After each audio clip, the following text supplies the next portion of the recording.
perilaku bangsa ini sudah sangat memalukan dan nyaris kita itu nggak sampai hati waspada akan amukan sewaktu-waktu dari ombak pantai utara dan pantai selatan.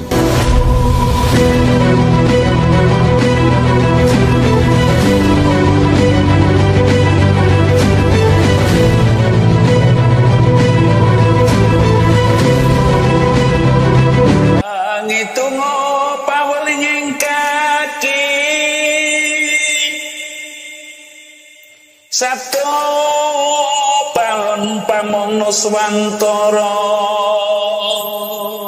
tapi ulo salam yo atur bagyo isuka nusantara.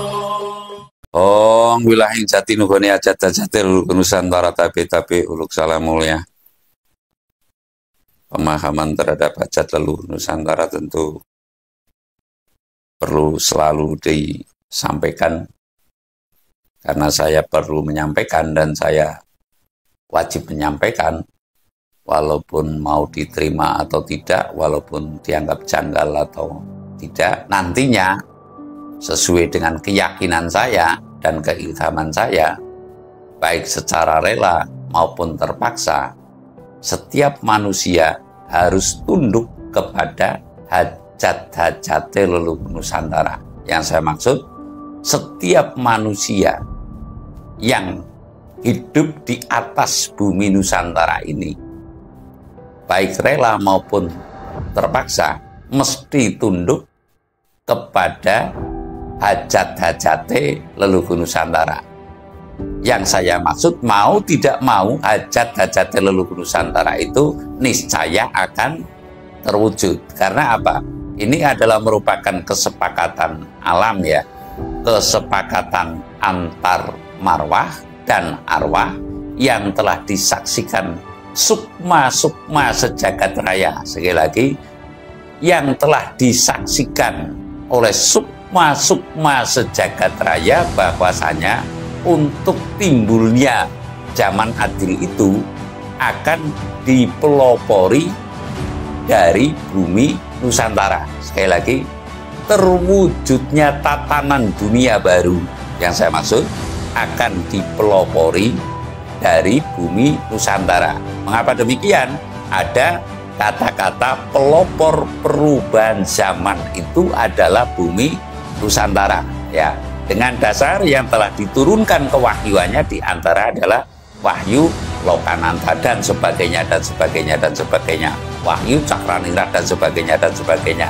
Lah, ini adalah sebuah bukti bahwa kita adalah bukan bangsa yang ecek-ecek. Bangsa yang ecek-ecek yang saya maksud, mengingat Amerika lahir baru juga kemarin ya, kita pada tahun 400 saja sudah punya Ratu Sima ya. Ratu Sima ini adalah ratu dari kerajaan Medang atau Medang Kamolan. Medang Kamolan terus menjadi Medang dan lalu menjadi Mataram Sanjaya, kalau nggak keliru demikian. Itu saya pernah ke makam Ratu Sima juga di Jepara sana, dan saya pernah melacak ke beberapa peninggalannya. Artinya memang ini sebuah kasunyatan atau real yang mungkin tidak banyak diyakini atau diteliti atau kurang dimengertikan, sehingga anak cucu bangsa Nusantara ini seolah-olah menjadi bangsa yang minder, seolah-olah menjadi bangsa yang terkejut-kejut, yang gumunan, yang heran terhadap kecanggihan bangsa Barat. Nah, saya akan menyampaikan bahwa hajat-hajat leluhur Nusantara yang tidak mungkin akan bisa tertampik manakala kita juga serius melakoni dalam petunjuk.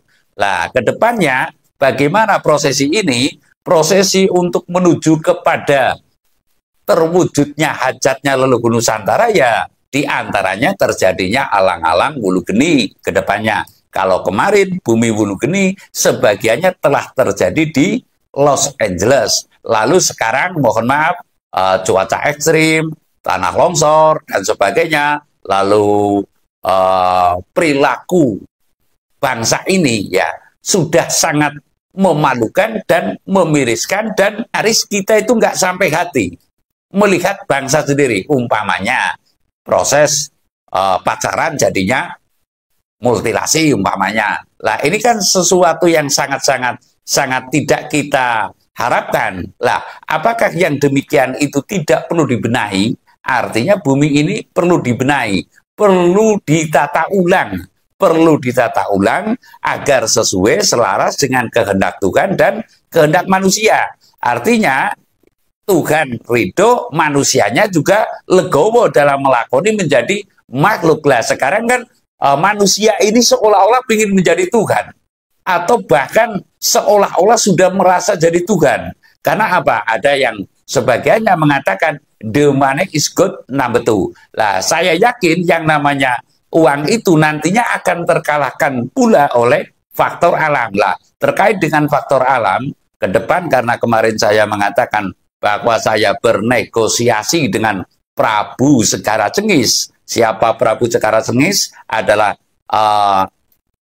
makhluk gaib, makhluk Tuhan yang dikuasakan, yang dikodrat, mendapat SK, kalau istilah manusia, mendapat SK untuk menguasai ombak pantai selatan khususnya. Lah terkait dengan pantai utara, ini niscaya adalah lebih besar pantai selatan. Artinya kodam kegaibannya pantai utara ini mengikuti jejak Prabu Segara Cengis. Saya berkata ombak, artinya begini, ratu pantai selatan ini adalah ratunya, namun di bidang ombaknya ini atau kabagnya atau kementeriannya ini adalah Prabu Segara Cengis. Sekali lagi Prabu Segara Cengis. Lah, saya akan menyampaikan warning berdasarkan dari negosiasi atau percakapan dengan Prabu Segara Cengis. Nggak perlu dipercaya nih saya bercerita sendiri.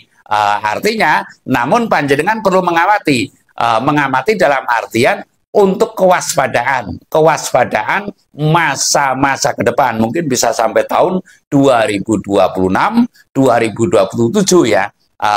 Waspada akan amukan sewaktu-waktu. Sekali lagi, waspada akan amukan sewaktu-waktu dari ombak pantai utara dan pantai selatan. Sekali lagi, saya memberikan warning bahwa mungkin antara tahun 2025 ini sampai 2026 sampai dengan 2027 mungkin masih banyak bergejolak ombak pantai utara dan pantai selatan. Lah, lalu bagaimana gerakannya? Tentunya kalau pantai utara ini terjadinya banjir rob,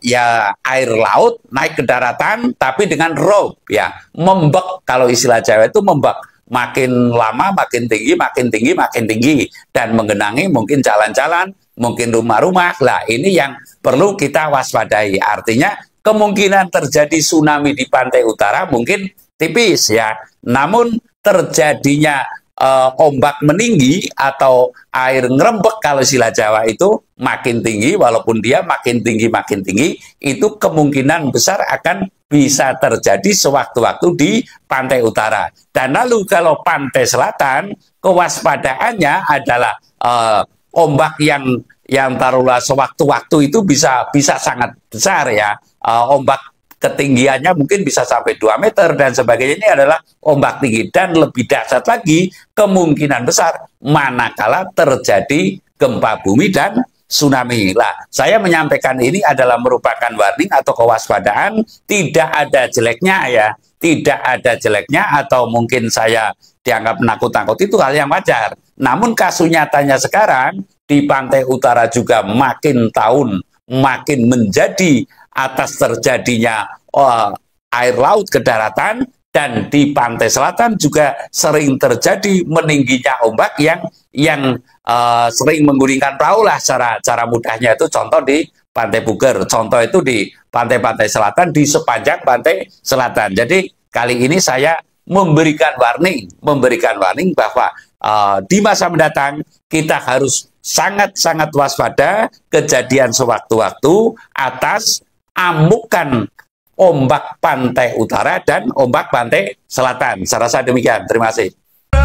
Sirap